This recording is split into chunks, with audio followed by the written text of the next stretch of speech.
Hey guys, how's everyone doing? I hope you're all doing well. So this is the back issue video that I promised you guys probably like a month ago. Just been really busy this summer with the kids out of school and work and everything, but fortunately I have a nice 3-week vacation started Friday.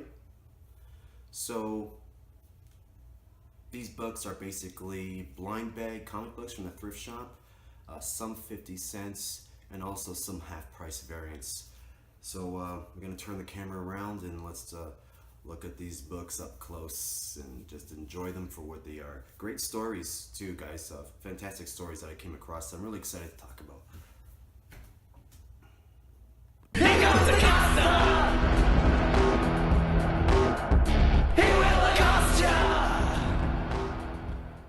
Alright gang, started things off here with a Jorge Perez one on Wonder Woman. These books are part of the 50-cent sale on Canada Day. It was part of the Canada Day long weekend sale from the warehouse. So 50 cents, really shocked when I came across these. It did take some effort. I dug in some areas that people weren't really digging. It's the boxes that are located below the tables. I usually come across with some pretty good gems that way. So anyways, issue number 3, I think it's the first appearance of a character called Julie Capititis. I'm probably butchering that name. And also the first appearance of a villain called Decay. Really, really amazed by coming across issue number 9, which is the first modern appearance of Minerva. Well, it's her last name, Minerva, I think, and Cheetah, I guess, the first modern Cheetah. Really cool cover there with her on top of a billboard scratching Wonder Woman. And another book that I've had on my wish list for quite some time, mainly because of my fondness for Red Hood and the Outlaws. Really enjoy the Red Hood and the Outlaws Rebirth title, and Artemis is part of the Outlaws as well as Bizarro. So it was the first time me reading about the character Artemis. So so excited to come across this issue. I've had since they launched the Rebirth. So yeah, I have not watched the movie. I don't know anything about it. Don't know who's in it. But yeah. And then issue number 15. I just love this cover. It's insane. I think, correct me if I'm wrong guys, but I'm not sure if this is the first appearance of a Silver Swan. So, really amazing cover. I love this. The basic blue and white. Really cool stuff. This is a book that I got for my good friend Nate. It's New Mutants number 99. The first appearance of Shatterstar and First Pharaoh. I know there's some spec on this book lately. So this was found at Niagara Falls Comic Con. So I got one for him, one for me, and another one that I'll probably use as a trade bait with my brother-in-law as soon as he catches on and knows that this book is spec'd on. So I'll just use it for some Batman or something. We're really happy to come across these, $2 each. I think I took a picture and posted on Twitter. I really love my all-new Wolverine variants in title. I'm really huge fan of Laura Kinney way before the X-23 hype. So my shop had these aside for me from a guy who didn't come in and grab his pull.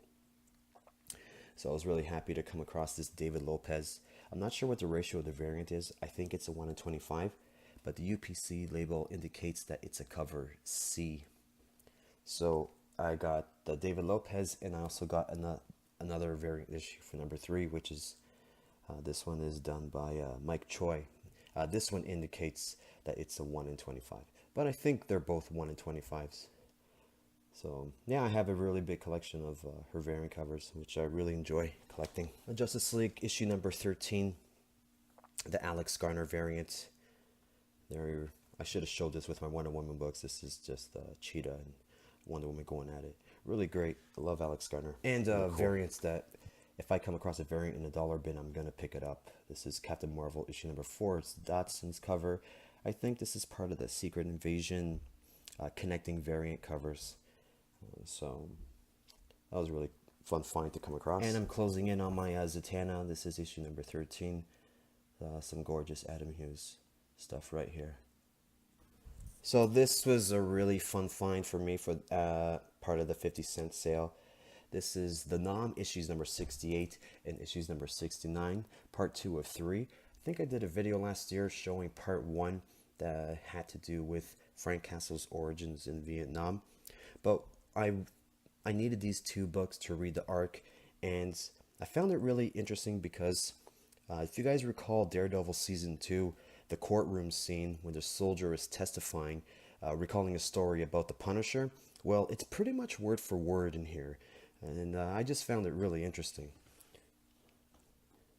I'm not sure if these numbers are high for the Nom, and if this is part of that, part of those issues that are really hard to locate.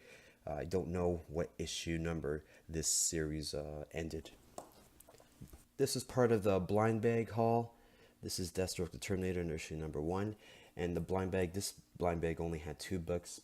It had the issue number 1, and it had also the annual from 1992 issue number 1. I just thought it was a cool find. They are both in great shape considering where I got them from, so I was good with that. Part of the blind bag haul as well was I think it came with the, I'm not sure which one it came in, but anyways, Silver Surfer Parable issue number 1. This is a newsstand. I'm not sure if there's newsstand variants for this run. I don't know if they're all newsstand variants or if there's direct editions. I'm not sure, but fantastic shape. Part of the blind bag. I'll take it. More of the blind bag stuff. I'll just let you guys know the blind bag is actually in a clear plastic bag. You see the first comic. You don't see the last comic, and there's comic books in between. So I saw the Daredevil 10 peeking out, which is over here. So issue 9 and 10 are the first appearance of Echo. And then you could just flip through the sides of the bag, and I saw them like, okay, yeah, they're in there. And they're in great shape too. I think the Casita panels are pretty fun to look at. I used to be a fan, you know, back in the day. Like I was a big fan of his interiors, but for some reason I grew out of that style. But it was just a nice book to flip through, and it just reminded me of Joe Quesada when I was looking at it. Like I was like, oh, I remember really digging him back in the day. Some blind bag Supermans. This is issue number 666. I just thought it was really cool. It's done by Simonson. The story's pretty wacky. It's Superman, and he's the devil, and he's just killing everyone. The interiors are okay, a little bit too rough for my liking. Just not the Simonson that I'm used to, but still, it's still cool to own. And this was part of it. I already owned this book. I read it when it first came out. This is Earth 2, issue number 18. It's just a cool issue, and when I read it 3 years ago, it was really awesome seeing the Batman from Earth 2 release the cryogenic chemical from the Joker's tomb, only to execute him with a bullet to the head. It's just crazy cool to see. And I remember the cliffhanger from 17 when he said, I want him released, and it was the last panel was the Joker too, so which is awesome. Anyways, it's a double, don't give a shit. Oh, and this is just Aquaman number 18. These are just, I remember seeing in some people's videos, it's just another modern spec that is getting some traction. At least the first appearance of King Nereus, who the actor who will be playing the character is Dolph Lundgren. So issue 18, he appears in the last panel, and then we have issue 19, which is part of those that gatefold run from 2013 for the New 52. Just open it up, and it's like a huge cover. I love Marcos Martin's covers, and this is Green Arrow issue number 40. Really cool issue here as well. It has the first appearance of Daniel Brickwell, the Brick, and I think this is the one where Canary leaves Green Arrow for the 10th time. But I got really into these stories. I wish I had them in order.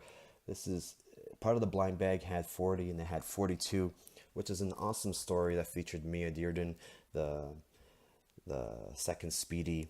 And in this issue, she's just trying to win over Oliver Queen, win over Green Arrow, trying to convince him for her to be the new sidekick Speedy.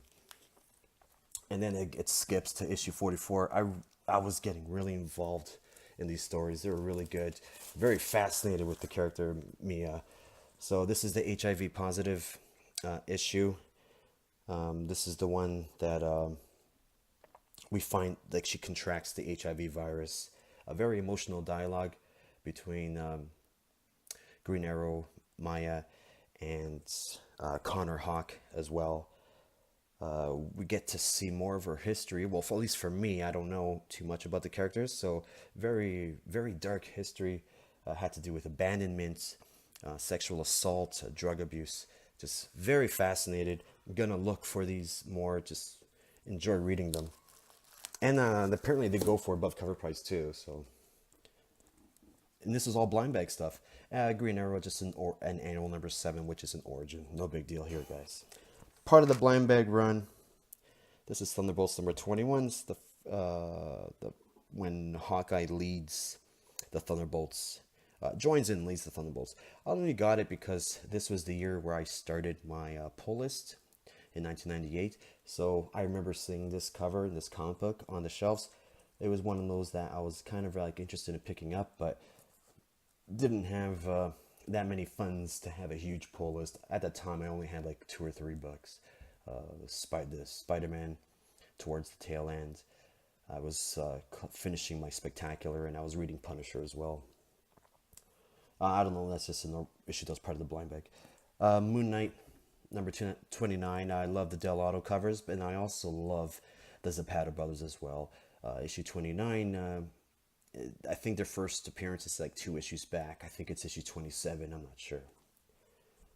And then that was the Thunderbolts issue 131. This is Francesco Mattina cover. This is part of the, I guess they bundled up the Thunderbolts all together, even though they're different volumes. But it was really cool to come across a Francesco Mattina cover for Thunderbolts. Really nice, in great shape. Considering that these came from a thrift shop, guys, they're in fantastic shape. Okay, guys, I think that's all I'm going to show. That's all I bagged and boarded. So I'm off, but I'm going to the States. When I be back, I'll have some more comic books all bagged and boarded to show you. So see you later, guys. Thank you so much.